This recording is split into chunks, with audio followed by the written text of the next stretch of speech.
Кеш жарық, құрметті оқырмандар, жазушы Айзат Рақыштан арнау қабыл алыңыздар. Бұл арнау сіздерге арналады.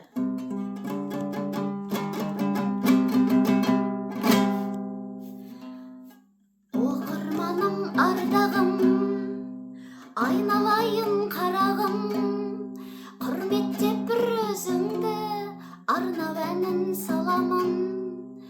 Оқырманым, аяулым, сізге құшақ жаямын. Бағаласаң мен үшін ұмытылар өкпем-ау. Айналайын оқырман, ютуб көріп отырған жазушының сәлемін қабыл алды, арнама жазылған.